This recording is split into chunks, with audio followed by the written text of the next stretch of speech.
What's occurring is, I think, the inevitable consequences of the U.S. policy in Afghanistan, not just of the last 20 years, but of the last 40 years. Going into Afghanistan was not about protecting the American people. It was about preserving the dignity of the American empire. It was about making sure no one else would rise up against the American empire. It was about protecting the credibility of the American empire. The level of devastation for the Afghan people is unimaginable. The suffering is unimaginable. You don't think a catastrophe can get much worse, and then you see what has occurred.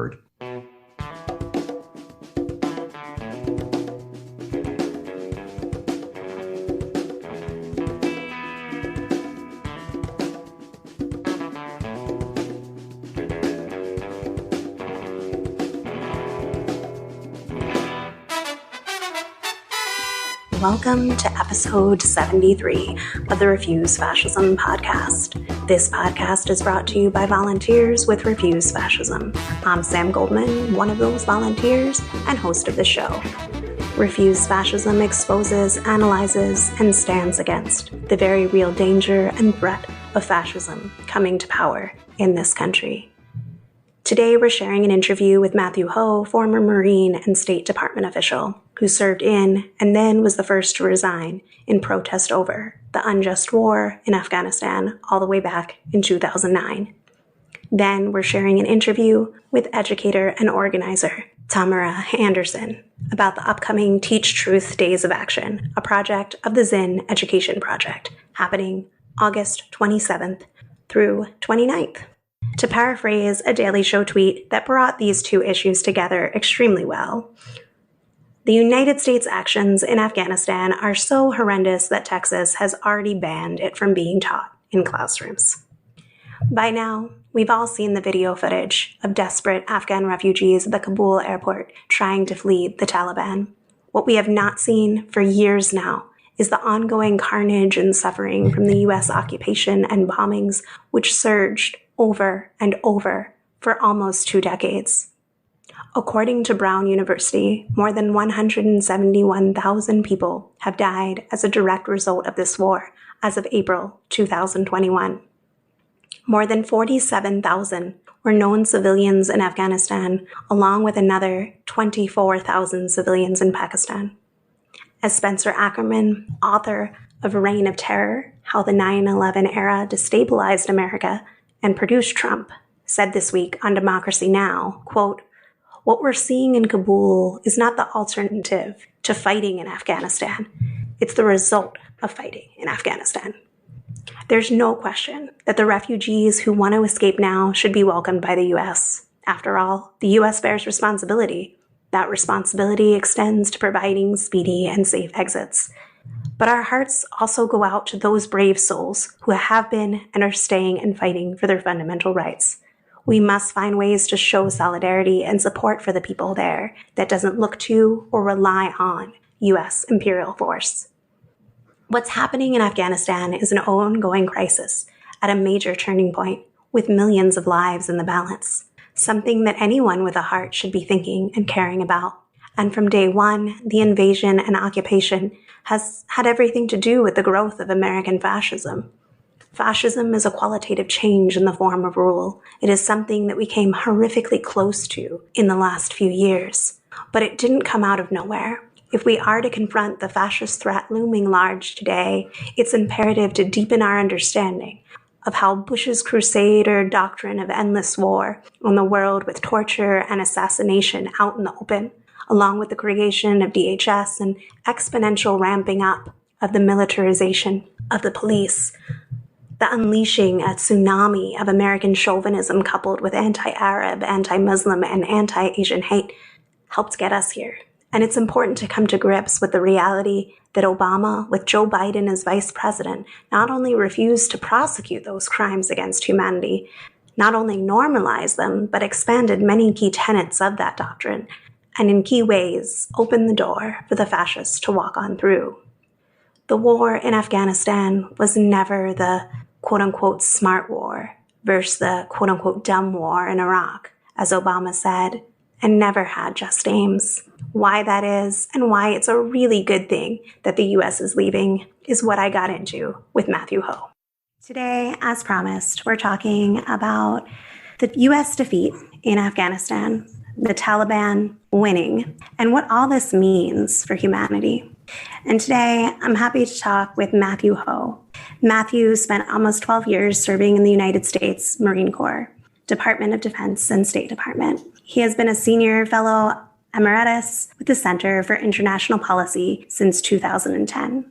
In 2009, Matthew resigned in protest from his post in Afghanistan with the State Department over the American escalation of the war. Prior to his assignment in Afghanistan, Matthew took part in the U.S. occupation of Iraq.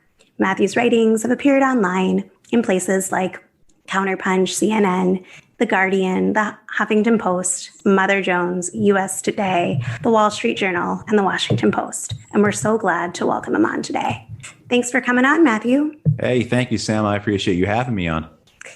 From your perspective, what's happening right now in Afghanistan? Well, what's occurring is, I think, the inevitable consequences of the U.S. policy in Afghanistan, not just of the last 20 years, but of the last 40 years. The thought that the Americans have that they can control the force of war, that they can subjugate other people, and that people will passively accept that, as well as the very real consequences of when your policy is, your strategy in war is simply one of military victory. This is what defeat looks like. I want to caution saying that the Taliban have won, because that they may have won this phase. There are things that may occur. There are warlords who are connected to the CIA, who are men who will not passively sit by and let what they believe is theirs be taken from them, particularly when you're talking about a civil war that's been going on for 40 years. That's a pretty big revenge cycle, a pretty long history of personal grievances. So that's where it's at right now. I think that what can happen are two things, of course, many other things, but I think two major pathways here. One, the Taliban consolidate power and control Afghanistan, and that leads to a reduction in violence to the point that rebuilding and reconciliation can occur. Those are things that have not been possible in Afghanistan for the last 40 years, because it's just simply not possible to do those things in the midst of a war. So there is, I think, a pathway. It's a very cruel, it's a very unjust, very unfair peace. But because there may be this ceasefire, long-lasting ceasefire, if you want to call it that, rather than peace, there may be the opportunity again to rebuild and to reconcile. And I should say, basically, what was happened for the Afghan people is that, in 2001, the United States came into Afghanistan, intervened in the civil war, which was near entirely the making of the United States, that civil war. And the United States took out of power a repressive, theocratic regime, put into power a kleptocratic, repressive regime. And that kleptocratic, repressive regime has been now replaced once again with the theocratic repressive regime. One thing, Sam, that's occurred for people who are interested in the strategy of the United States in Afghanistan was that for most of the last 20 years, for pretty much all the last 20 years, the United States has only given the Afghan people two choices: either support the Taliban or support this warlord government, because that's what it is. And it has pursued a divide and conquer strategy. And this is, again, the inevitable conclusion of something like that. When that is the options you give people, when you choose military victory, you're going to subjugate a whole group of people. You're going to use warlords and drug lords to do so. This is the result. And I think what is amazing is the amount of support that the Taliban has outside of Pashtun areas. Not saying that people are filling out Taliban union cards or anything like that, but in the fact that it has come to the point where the status quo is so untenable for so many people in Afghanistan, even those people who are not Pashtuns, because up until the last year or so, the Taliban has been a primarily Pashtun movement, 95% or so Pashtun. Pashtuns are the plurality in Afghanistan, one of many different ethnic groups. I think the Afghan constitution lists 13 official ethnic groups, and there are, I think, 40 official languages, many more languages than that. But Afghanistan, of course, is a very multi-ethnic country. You've had these people who for years would be considered the traditional rivals of the Pashtuns, who certainly faced oppression from the Taliban themselves, because the Taliban was brutal towards other minorities. But now, 20 years after the Americans arrived, this government that has been put in place is so bad that many of these people, talk about choosing the lesser of two evils, are saying, you know what, maybe the Taliban is what is best for us right now. And it is incredibly tragic. You don't think a catastrophe can get much worse, and then you see what has occurred. I think that there's a lot of people questioning why the U.S. was unsuccessful, but not a lot of questioning what the actual aims were of the United States going in for conquest in Afghanistan. And I was wondering if you could share a little bit about what your thoughts are on why did this country go to Afghanistan in the first place? You have to go back. We have to go back and talk about the 1970s. We have to talk about the decision by Jimmy Carter's administration, specifically Zbigniew Brzezinski, to try and utilize Afghanistan as a way to both entrap and destabilize the Soviet Union. So 6 months before the Soviet Union invades Afghanistan, and this is information that most Americans do not know. I mean, I know generals in the military who do not know this type of information because they simply haven't read a book about Afghanistan that wasn't written by some celebrity journalist or some celebrity general. So in 1979, 6 months before the Soviet Union invades Afghanistan, the Carter administration starts funding the Islamist rebel groups in Afghanistan. The idea is twofold. The first is to bait the Soviet Union into invading Afghanistan. And in Zbigniew Brzezinski's words, he wants to give the Soviet Union their own Vietnam. So cause harm to the Soviet Union. Of course, the United States and Soviet Union were in this Cold War. If you knew what Brzezinski was like, he thinks of the world as a giant game of Risk that it's up to him to play. I mean, that's how Brzezinski was. Very, very similar to Kissinger and others. You can say that about Condoleezza Rice or Susan Rice or any of those people. So the idea is we're going to arm these Mujahideen groups, and they're going to cause problems so much that the Soviet Union, which borders Afghanistan, will invade Afghanistan, and they will then be entrapped in their own Vietnam. And that, of course, will bleed the Soviet Union of resources and cause all kinds of problems, which it did. They were successful with that strategy, that plan. The second aspect of this plan, which they were not successful, was the idea that, and you have to recall that in 1978-79, there had been all types of reactionary Islamic revolutions, for lack of a better term, or attempts at revolutions throughout the Muslim world. You have Saudi Arabia, Iran, of course, Pakistan. The idea Brzezinski had was like, if we could get an Islamic revolution in Afghanistan right on the Soviet Union's borders, is it possible then for that revolution to spread, as Brzezinski said, into the soft underbelly of the Soviet Union? This idea that we're going to infect the Soviet Union with Islamic revolution, and that will further destabilize the Soviet Union and make it collapse. So even in the very earliest moments of the United States being involved in Afghanistan, you have these geopolitical machinations. To hell with the suffering that they bring, to hell with the reality, to hell with the historical evidence as to whether something like this would work. These are people who believe in themselves, believe in the force of themselves, that they can do these things. They can bend history to their will. And you have seen this all throughout the last 40 some odd years. Brzezinski was not the only person to think like this. In fact, if you didn't think like Brzezinski, you were not going to rise within the American foreign policy establishment, because that was the mode of thinking. I know a lot of people discount the notion of American exceptionalism, which they should, except for the fact that there are people in Washington, D.C. who very much believe it. This has been an imperial project. This has been what started as, in the sense of fighting the other superpower, trying to dismantle them, destroy them, becomes the Soviet Union invasion, becomes the Civil War, leads to 9/11. To be fair to George W. Bush, and I don't know if I've ever really said those words before, but he was presented with a very hard political rally after 9/11 attacks that he could not wait to do anything.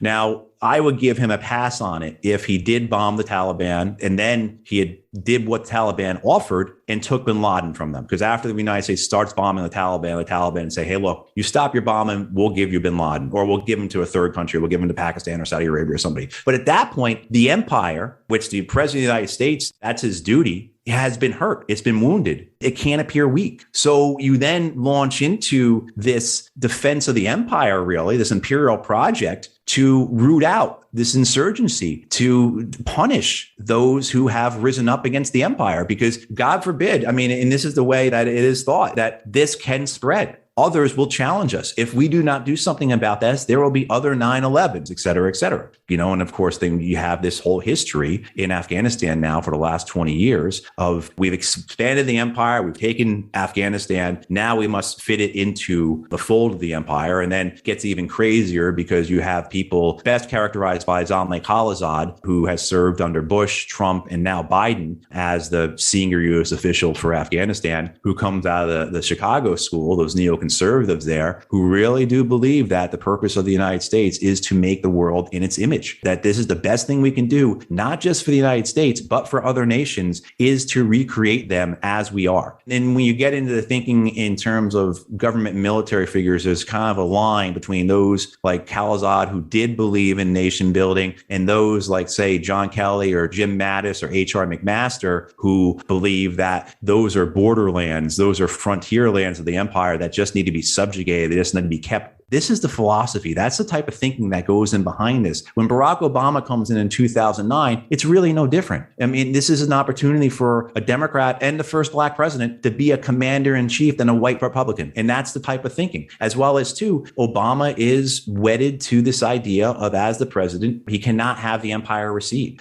George Kennan says it best. After World War II, George Kennan, who was a State Department officer, he authored the containment strategy of the Soviet Union around 1947. 1948, Kennan says the United States has half the world's wealth, or more than half the world's wealth, and less than 5% of the world's population. The priority of every successive administration will be to maintain that inequality. So you have a responsibility, so to speak, that our presidents in the United States adopt. That's how you can see someone like President Obama not just go along with the war, but escalate the war. Certainly you're not getting the picture from the American media about how large the Afghan war was. At its height, the United States had 100,000 troops in Afghanistan, had 40,000 NATO troops, and there were more than 100,000 contractors. There's a 250,000 man army. Anyone who doesn't include the contractors in the count is just either ignorant of what's actually occurring or is willfully trying to deceive, because all those contractors are doing work that in previous wars, they would have been wearing army uniforms in. So you're talking about a 250,000 man army in Afghanistan that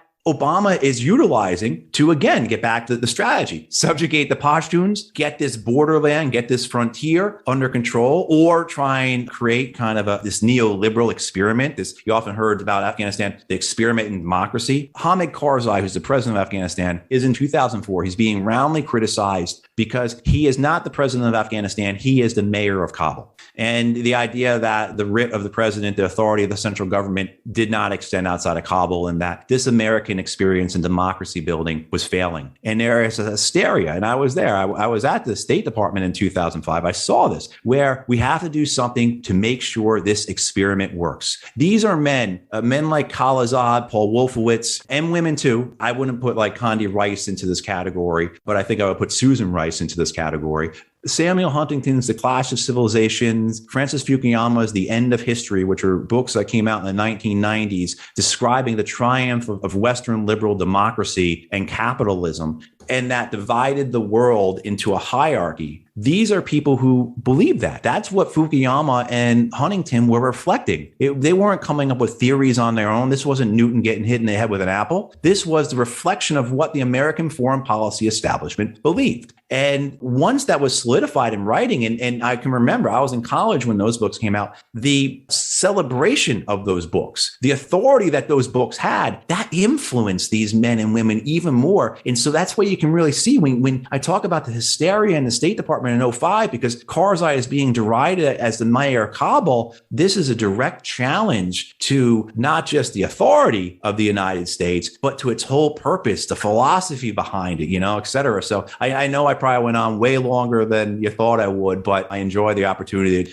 A lot of podcasts and shows I do, it's very much, straightforward, newsy kind of. So coming on a show like Refuse Fascism, I'm like, man, these folks want to hear deeper, broader stuff. I might be completely wrong, but maybe it's an opportunity for me to say these things. So I appreciate being here.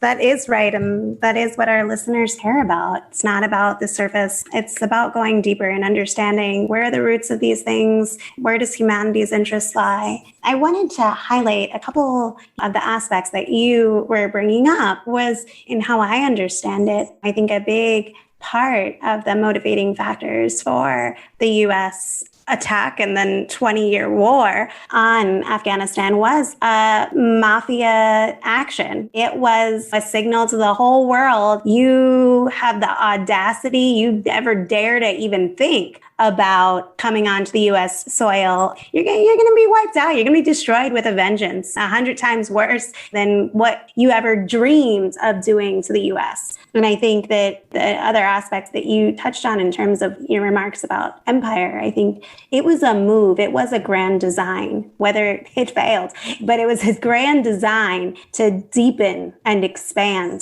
the empire into Central Asia and the Middle East, violently do so. And what that empire means has nothing to do with spreading democracy, but in spreading, again, this is my opinion, not the opinion of everybody in Refuse Fascism, but in my opinion, it's not about democracy. It's about spreading an empire with ruthless exploitation and oppression and plunder to the environment. And so it's about control. Yeah. And I think that people grounding themselves, why I ask the question is I think that it's important to ground people's understanding and why this country went there in the first place and what their motives are, and helping people consistently distinguish between where our interests lie as people, as human beings, and our governments, and not being afraid to speak out and act in the interests of other human beings, regardless of their nation or borders. That's where I'm coming from and why I ask it.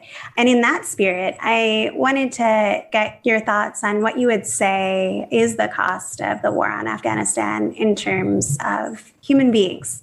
In terms of ways that we can count them, in terms of figures and numbers, it just keeps going up. First, the people who've suffered, it's unimaginable. We have no idea. Anytime you see a number about Afghan casualties, how many people have been killed, they really don't know. And most of the organizations, the United Nations puts out a lot of information, are very clear. This is the low end estimate. This is the minimum. So when you hear 47,000 Afghans have been killed in this war in the 20 years, that is the bare bottom minimum. And I would expect it's at least 10 times that, probably more. Jonathan Steele, a British journalist who spent a lot of time in Afghanistan about 10 years ago, he wrote a very good book. It's Steele, Steele, and very convincingly makes the argument that 100,000 Afghans were killed in the first few months of the American invasion in 2001. Very convincingly. And you can understand that. We were dropping B-52s, were wiping out entire villages. No one was around to check. Look, the United Nations didn't start counting civilian casualties until 2009. And that was kind of in tandem with the Americans. And even then, that was not done because the Americans or the UN cared about the Afghan people. The casualty counting of the Afghans was a byproduct of doing counterinsurgency. It was going to be a metric to determine how successful we are being. One is how many people are we killing, so we can try and tamp that down, because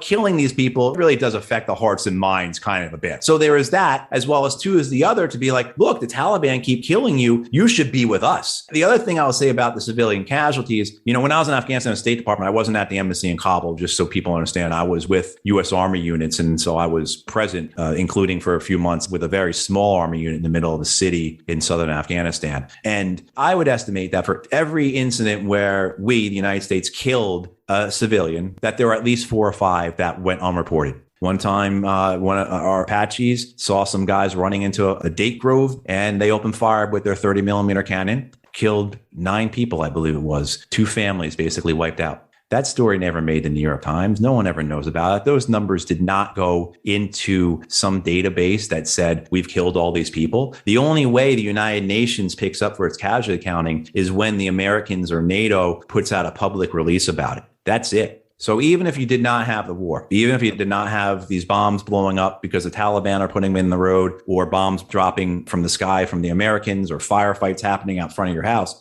you are living on less than $1 a day. So the public health situation, even if there wasn't the war, there is no infrastructure in Afghanistan. There is only one main industry, and that's the narcotics industry. There are efforts at education, but those have been dramatically overstated. Less than 1/3 of boys and girls, and probably well less than 1/3 of girls, attend school. This is one of the big lies about the war. I'm sure people recall over the years, the Americans saying USAID and the Pentagon, these girls are going to school. Turns out that was all one big lie. Those numbers were all fabricated. The United States has spent $188 billion on reconstruction in Afghanistan. And when the Special Inspector General for Afghan Reconstruction went out to try and find the health healthcare centers that were supposedly built all throughout the country, they couldn't find 90% of them. So they're either not built or they're built someplace else. We don't even know where we built them. How can we claim that we did this? The level of devastation for the Afghan people is unimaginable. The suffering is unimaginable. You have water issues in Afghanistan because the infrastructure has not been able to be kept up. Afghanistan has more water than it needs, and they can't get it where they need it. So you have all those things. You have ancillary things, right? I mean, the only industry is narcotics. I just saw a figure this couple months ago that 1 in 3 Afghan families deal with addiction issues. 1 in 3. The kleptocratic warlord regime is brutal. They traffic in children. This is something that is well established. This is not something that happened a couple of times. This is not the Hillary Clinton Pizzagate nonsense. This is real. I mean, this is the reality of Afghanistan, where the Afghan security forces will come, and if they like your son, they will take him. Issues for women in Afghanistan. As many as 4 out of 5 women in Afghanistan in government-controlled areas are forcibly married, many of them as child brides. If you're a man living in an Afghan government-controlled area, you can legally rape your wife. And if you're a woman in an Afghan government-controlled area and you are raped by somebody, you are most likely going to go to jail if you report it. The biggest reason for the majority of women who are in Afghan prisons are in Afghan prisons because of not being associated with the Taliban, but because of moral crimes. And moral crimes meaning that if you're a woman, you are raped, then it is your fault and you will go to jail. That is the reality of the Afghan government that has just been deposed. So I think maybe that gives some context to when I said earlier about why would people support the Taliban? And again, a very passive support, just meaning that Taliban is a lesser of two evils. That's the reality of life for the Afghans. And it's very hard to quantify. There's some ways you can. The desperation, the destruction, the ground is poisoned. The water is poisoned. There are munitions all through the ground that will be killing people. The Vietnamese still lose between 500 and 1,000 people every year from bombs that the Americans dropped 50 years ago now. In terms of Agent Orange, every day there are children born in Vietnam who are stillborn, who are born with deformities, who are born with some type of crippling or debilitating health issue that will destroy their lives, basically. So that's what the Afghans have to look forward to. I don't think people appreciate how violent these wars actually were. One number you can kind of get it from is that the VA believes that 20% of Iraq and Afghan veterans have traumatic brain injury. When you take 20% of 2.7 million, you get well over 500,000 have traumatic brain injury. And that's a difficult number too, because traumatic brain injury relies upon self-reporting. And if you know anything about the military, the whole culture is to make you into a team player, someone who's never going to be weak, someone who's never going to say they're hurting. So now you're relying on these people who are coming out of this culture to self-report. So the extension of that, though, about the violence that the Americans experienced, again, imagine what the violence that the Afghans experienced or the Iraqis experienced. They didn't have body armor. They didn't have armored Humvees or MRAPs. What that does psychologically to a country, I don't know how you can quantify that other than saying the entire nation has post-traumatic stress disorder. You know, this is something that Iraqis would say to me. Saddam Hussein was bad. It wasn't good under Saddam. But you didn't have to worry about your children getting killed by a car bomb while they were walking to school. But imagine just living with that fear for 20 years now. And again, this can help explain why people are saying, well, at least the Taliban will bring peace to the country. At least they'll bring law and order. At least they'll bring some degree of stability. It'll be very heavy-handed and it'll be brutal, but it's better than what we have now. I really appreciate the way that you kept bringing it back to the civilians in Afghanistan, who are without a doubt the primary victims in this war, and comparing how you have CNN talking heads that go on about the $2 trillion spent, the number of U.S. service members killed, the number of U.S. contractors killed, the aid workers killed, the journalists killed, and that the service and sacrifice was for nothing. Even people who are saying many other things that are true and right and good, like Michael Moore. I did see earlier where he was basically saying, we spent over $2 trillion. We sacrificed 2,300 American lives, the us, and how much we spent and how much we sacrificed, as opposed to the human beings who were greatly affected. I'm saying all this to just express gratitude for helping people focus on. Well, you know, I think to that point too, I think it's wrong for people to express this in the sense of we spent $2 trillion. We could have Medicare for all for that. That's not how it works. There was never going to be that trade-off. I mean, Eisenhower made this point 60 years ago in his farewell address, and he says, for every bomber we build, we can have 20 schools or whatever the numbers were. Every battleship we can have, et cetera. That never works that way. They are not going to shift this money. That money just would never have been spent. It's very similar, I think, to like what we've seen this last year and a half with the money being put into the asset markets, into the stock markets, the bond markets by the federal government and the Fed. People talk about, look, the government has no problem putting $120 billion into a stock market every month. Why can't they do that to help, low-income workers? Why can't they do that to help people pay off their student debt? Why can't they do that to keep people from being evicted? That's not a consideration. It's not like they are standing there with the choices in front of them and they say, we're going to do this rather than that. Those things, Medicare for all, student debt cancellation, any other things that would actually help the people of the United States and do an amazing job for an economy as well, are not considered. Going into Afghanistan was not about protecting the American people. It was not. It was about preserving the dignity of the American empire. It was about protecting the credibility of the American empire. It was about making sure no one else would rise up against the American empire. You have to remember, why did Osama bin Laden and Al-Qaeda attack the United States on 9/11? They gave three reasons very clearly. It was because of the sanctions and the bombing that were killing hundreds of thousands of Iraqis. It was because of Israel, and it was because of the presence of American forces in the Kingdom of Saudi Arabia, in their holy land. Whether or not you agree with that, whether or not you say that's right or wrong, you cannot deny that it is a real reason for what they did. You cannot deny that there are historical realities that led to that. They were not making this up. The U.S. did have forces all throughout Saudi Arabia. The U.S. was bombing Iraq through the 1990s, at times on a daily basis. I think it averages out to throughout the 1990s, the United States was bombing Iraq twice a week at least. Our sanctions in Iraq killed hundreds of thousands of people, maybe even more. There's that United Nations figure of 500,000 dead children from Iraq because of the American sanctions. Those were the grievances listed by the Al-Qaeda hijackers. One of the issues, Sam, is that you say that in this country and all of a sudden now I'm an Al-Qaeda supporter. You try and give any agency the Taliban, and all of a sudden you're a Taliban supporter. I'm sure you guys have spoken about it a lot, is how this binary conversation in the United States, where it's either team red or team blue, doesn't allow for any nuance, doesn't allow for any context, and certainly does not allow for other people to be included in the conversation. So the idea that somehow all this money, that $2 trillion spent on the war, would have been used for something else, absolutely not. It's never been a thought. It was never an occurrence. If you think that, get it out of your mind. The only way that would ever happen is if there's a fundamental change in the American political system, where the political system represents the people as opposed to representing corporations, oligarchs, the self-interests of the politicians, or the self-interests of the empire, et cetera. Because I hear that a lot too. And I'm always like, that's not how it works.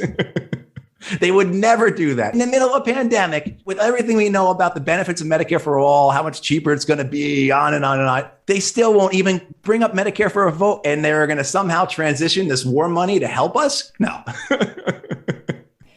I want to thank you, Matthew, for joining us and sharing your expertise and perspective. And can you tell folks where they can read or find more from you? I have a website. It's MatthewHoh.com. I'm not very good about updating it, though. I write regularly for Counterpunch, so people can find stuff there. And I'm on Twitter at Matthew P. Hoh if people want to follow me there.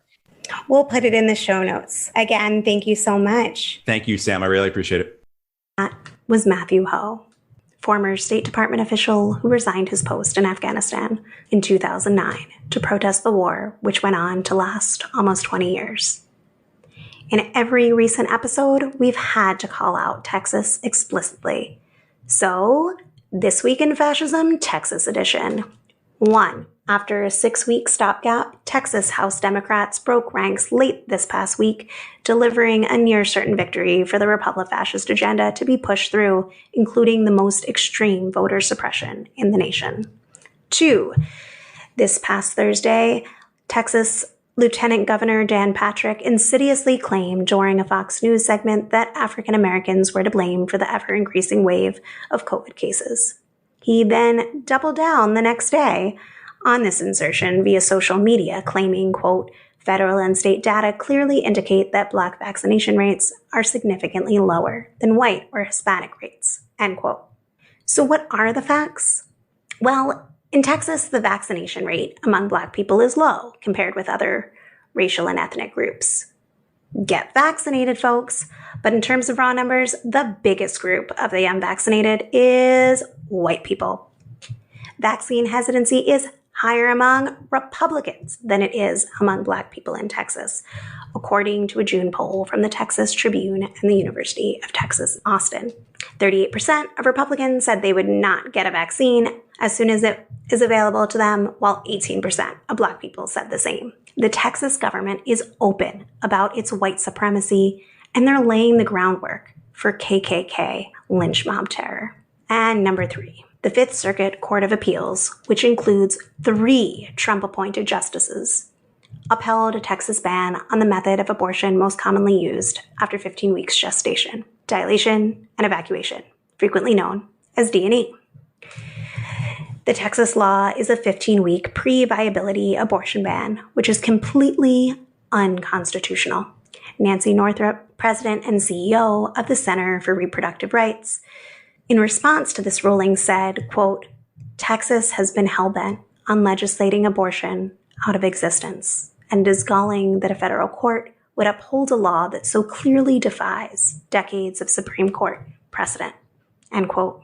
Amy Hagstrom Miller of Whole Women's Health, plaintiff in this case, said regarding the ruling that, quote, "This ban is about cutting off abortion access. In no other area of medicine would politicians consider preventing docs from using a standard procedure. It would never be a crime for doctors to use their best medical judgment," end quote. Rewire News reported on this past week and made a really important point. They wrote, quote, "This decision is a huge deal, as it's the first federal court of appeals to uphold a pre-viability abortion ban ever. That means the law around abortion rights and access is already changing in real time. SCOTUS will hear the most consequential case since Roe v. Wade next term. And the case involves, drumroll please, yes, a 15-week ban, eerily close to the law just upheld in Texas. The fascists are coming for abortion, bringing all they can to this fight. Let's not wait a moment longer to wage the political struggle needed to defend this fundamental right." Next, we'll hear from Tamara Anderson to talk about taking action next weekend to defend teaching the truth about American racism in American schools. Students are getting ready to go back to school. Teachers preparing their classrooms for another year of learning. At the same time, school board meetings are filled with angry, furious, unhinged white parents decrying critical race theory and demanding that their children learn nothing about the history of this country. It's with this in mind that I am really excited to be chatting today with Tamara Anderson, Zinn Education Project Teach Truth campaign organizer. She's an advocate for children, teens, an anti-racist trainer, a professional artist, editor, freelance journalist, and blogger with over 20 years of experience as an educator. She's one of the founding steering committee members of the National Black Lives Matter Week of Action at Schools, a core member of the Racial Justice Organizing Committee, a core organizer of Philly Black Lives Matter Week at Schools, Opt Out Philly, and a diversity consultant for the American Association of Physics Teachers. And I'm excited to talk to her today about some of the Zinn Education Project's Teach Truth campaign activities, including a weekend of teach-ins nationwide. Welcome. Thanks so much for coming on. Thank you for having me. So I want to start off with what is going on here? Why do we need to have a campaign of educators declaring that they're going to pledge to teach the truth? June 12th was the first Teach Truth action. On that day, there were only 15 states that had pending legislation. And I think maybe at that time, it might have been 3 or 4 that had passed the legislation, like Texas, Iowa, spots like that. Arizona, I think, had passed at that time. When you look at the language of the bills, they're called anti-CRT bills. Some of them are called anti-bias bills. They're very savvy. Like, they don't use racism in the bills. They use language of, not being divisive and things like that. And then we fast forward to today, we are at least 28 states with pending bills, including Pennsylvania. And we now have 8 states where it has passed. So it is going fast and furious. And even in those states where it's pending, especially here in Pennsylvania, the thought is that the governor wouldn't sign the bill. But it's also the end of his run. We are getting ready for a huge governor's race. And both sides have candidates. I'm going to say it like that. The type of energy I felt like Philadelphia put into getting Wolf to run and backing him, we're not seeing that yet as of here. We also have a mayoral election coming up. But what's already happening in the states like Pennsylvania or states where it's pending is school boards are having these conversations. Teachers are already getting emails from superintendents. There are some teachers that have literally been fired already, let go over the summer. So then this is the issue for those states that are represented by NEA and AFT. That becomes like a union issue. What type of protections are there for those teachers? But we also know that there are states that don't have union representation. So what does that mean for those educators? We also know that the media, the social media and media of it on the other side has been fast and furious. It's like a machine. You see it constantly over and over, these sound bites, parents crying at school board meetings and these types of things. One thing that grassroots organizations like Zen Education Project, Black Lives Matter School, and now just recently the African American Policy Forum has also joined on as a partner, is we want to make sure that there's sound on our side, that you hear something from us, that there's some support, and that we are providing spaces not just to educate educators on how to talk about this in the media and the press, but also what protections do they have. Some of the protections are just as basic as looking at what your state curriculum is. Many of these bills counter the state curriculum. They say you can't teach X, Y, and Z. Okay, but it's in the American history curriculum, right? These are things that are there. So it's a weekend of actions, and some are teaching, some are going to historical sites. I would say as of today, we have over 80 sites that are listed for our days of action, and that's 32 states, including Washington, D.C. One of the things that I think is also very powerful is that where these actions are popping up. Of course, we have one here in Philly on the 27th. That's a teach-in at the President's House. But there's also one in Montgomery, Alabama at the Legacy Museum on Saturday, August 28th. There's one in Anchorage, Alaska at the Martin Luther King Jr. Memorial. There's one in Mesa, Arizona and Springdale, Arkansas. You can actually go on the Zen Education website and you can see where people are signing up. And there are people signing up in the states where they could get in trouble. So there is this strong resistance that is happening. I've been also talking with parents about this, like the National Parents Union, individual parents, like, how do you feel about this? It's important to have these cross conversations as much as possible. But a lot of it to me is also based in fear. And it's also, we've seen this before. Because many of us have been taught very inauthentic, or I like to say very non-racially accurate histories, sometimes are shocked by this. But I knew something was coming around the corner when Georgia turned blue. There's always a response. There's always a response to a lot of organizers, response to Reconstruction, a response to busing, response to Brown v. Board. There's a response all the time that this side calculates and is like, we don't want this. And it's always a pushback to what is deemed to be normal. And we have to ask ourselves constantly, what is that?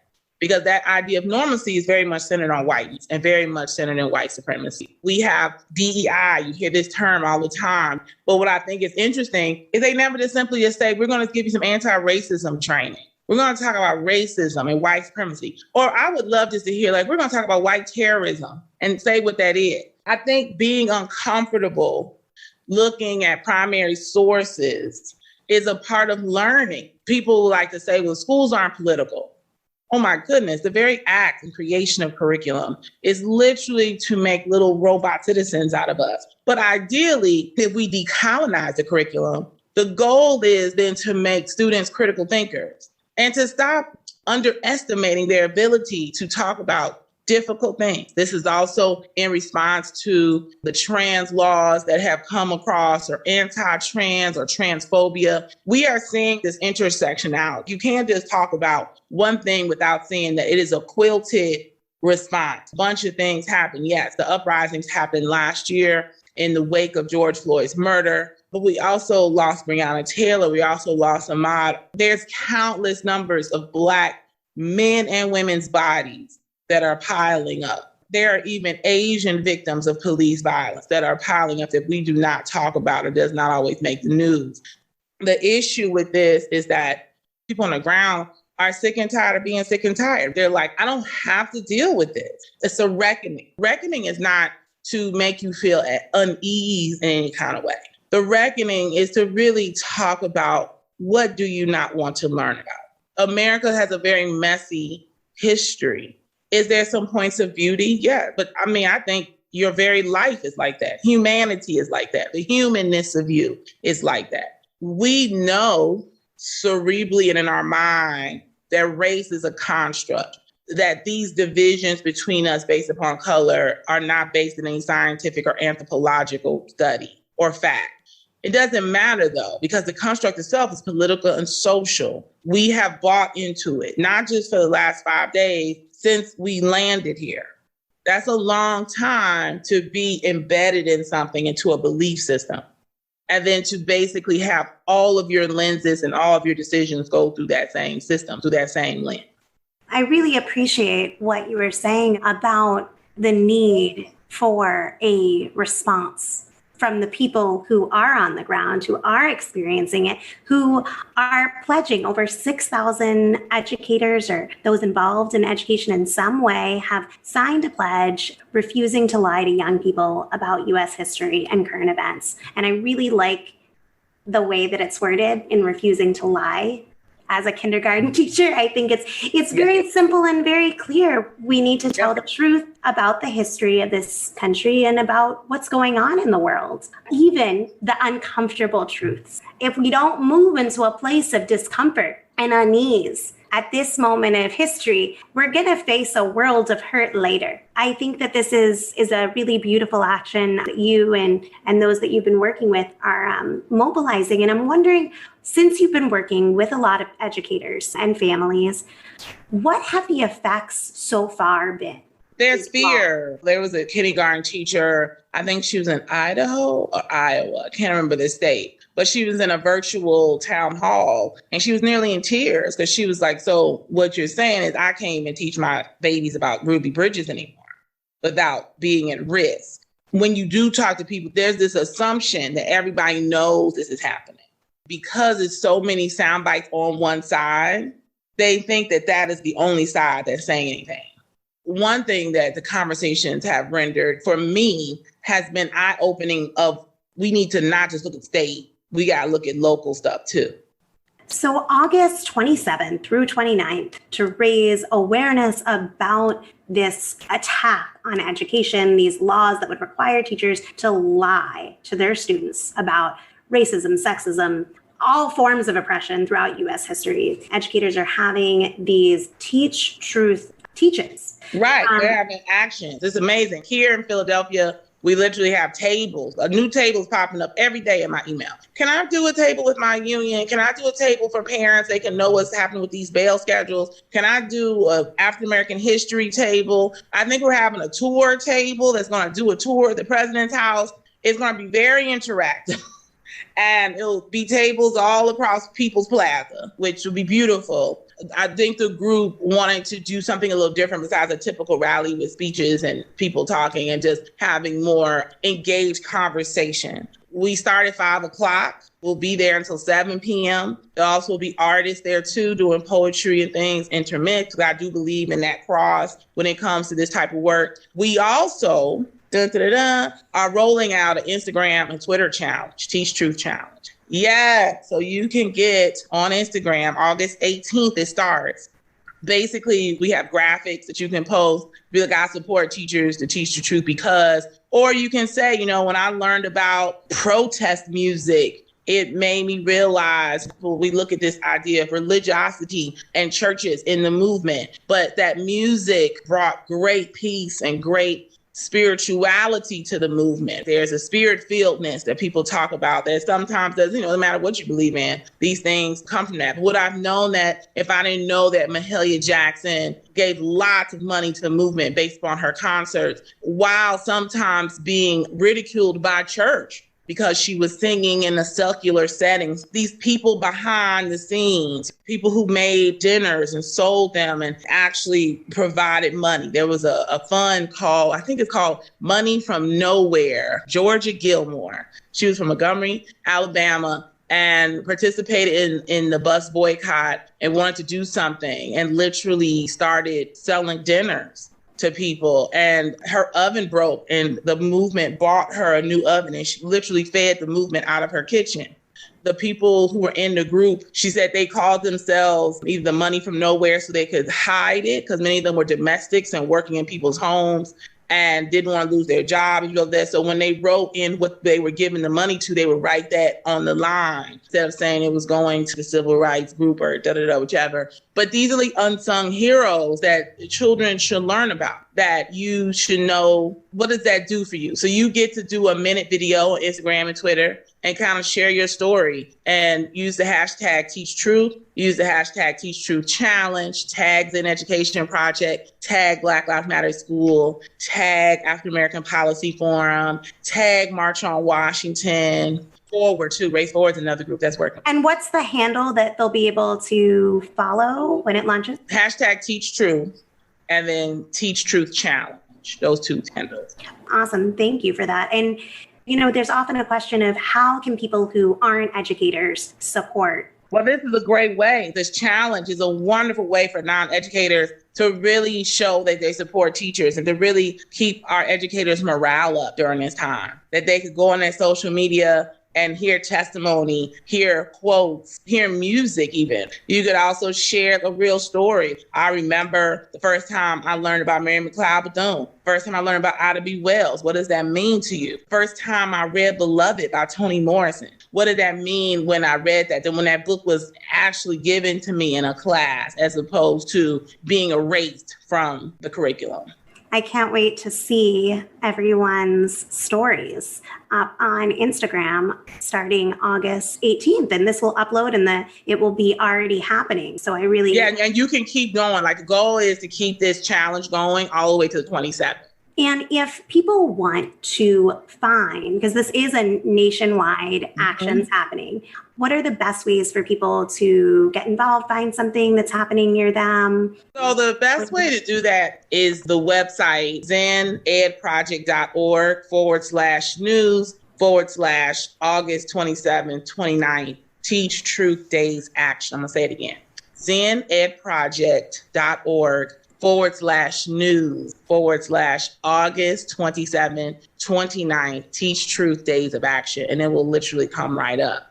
We also have, if you're a national organization and you want to endorse, we have an endorsement page.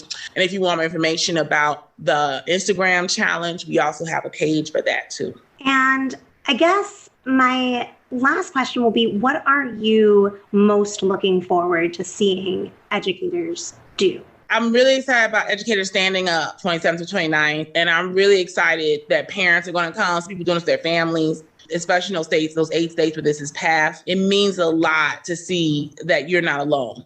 This allows you to build a community around yourself that you didn't expect to. Like many of the people who are signing up for these actions have told us this is their first time doing something like this. This is also getting teachers engaged in a different way, which I think is very exciting to see. And I'm excited to see how this goes forward. One thing is not going to stop. It's October 14th, Black Lives Matter School has a day of resistance for teachers. October 14th is George Floyd's birthday. And we want people to decolonize a lesson and teach it to their students that day. And we know that in those states that it has passed, they will be doing some civil disobedience. So we're also trying to make sure we have legal things in place for them and support, but we really want that to also happen to October 14th, which will be the kickoff for the Year of Purpose for Black Lives Matter at School. Well, we'll definitely have to have you back on closer to then to talk more about that and give people more resources. I really want to thank you for chatting with me, and to all our listeners, I want to put it out there that we need to imagine how many educators and students would just rather leave than stand up to this mob. Imagine where this leads if there's not this powerful resistance to and defiance of these laws.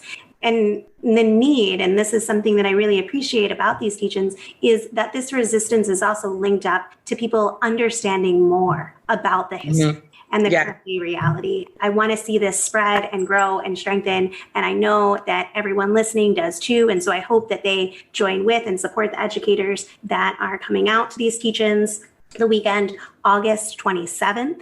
Through 29th, the Teach Truth Pledge Days of Action, and you can find more in the show notes, including a link to the locations. And also remember, too, I want to say one last thing before we leave, is that August 28th is also the commemorative of March on Washington. So there's some flag cities like D.C., Atlanta, Phoenix. If you're near D.C., they're having a huge march to commemorate on the 28th, and that is sponsored by March on Washington, several other organizations that are leading that, the King family. You could look those up at March on Washington. You can see those too. We're asking for people to support that also. That is about this pending legislation that has been sitting in Congress around voting. These fights are also connected to voter suppression. Ding, ding. And I also figured out an easier way for you to get this information. Just go to blacklivesmatterschool.com and everything is on there, all the links I talked about. And that way, then you can have everything right there. Thank you for listening to Refuse Fascism. We couldn't upload this episode without mentioning last night's Trump rally in Goldman, Alabama. It should come as no surprise that this rally took place in the most unvaccinated state in this country. The crowd, in mid-cheer, immediately went silent and started booing Trump, when in passing, he recommended people take the vaccine. The GOP is in a quandary of their own making. Their hatred of Biden and Democratic Party leaders, their anti-science lunacy, and genocidal logic led them down an anti-vaccine road that is now killing people in their strongholds. Trump turned COVID into a fascist pandemic. His response was driven by white supremacy and anti-science, selling a perverted idea of freedom. Andy Z on this past week's episode of the RNL show underscored that the Republic-Fascist Party and its fascist base has made opposing science a litmus test and calling card of this movement, viciously and violently opposing vaccines and masks, which are basic measures to save lives. As expected, within seconds of him taking the stage, Trump fire-breathed the big lie. We did have a rigged election.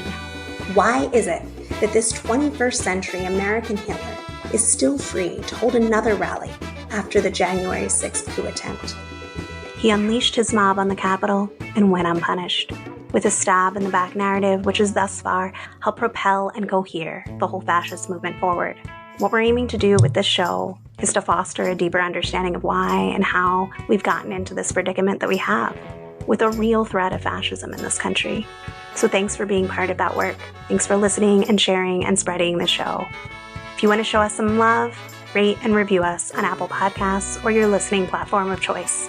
And of course, follow or subscribe so you never miss an episode.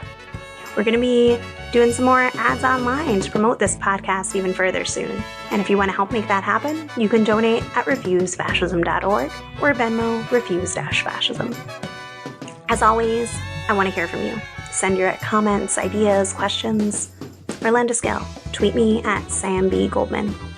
Or you can drop me a line at Samantha Goldman at refusefascism.org, or leave a voicemail by calling 917-426-7582. You can also record a voice message by going to anchor.fm/refuse-fascism and clicking the button there. You might even hear yourself on a future episode. Thanks, as always, to Lena Thorne, Richie Marini, and Mark Tinkleman for helping produce the show. Thanks to incredible volunteers, we have transcripts available for each episode, so be sure to visit refusefascism.org and sign up to get them in your inbox each week. We'll be back next Sunday. Until then, in the name of humanity, we refuse to accept a fascist America.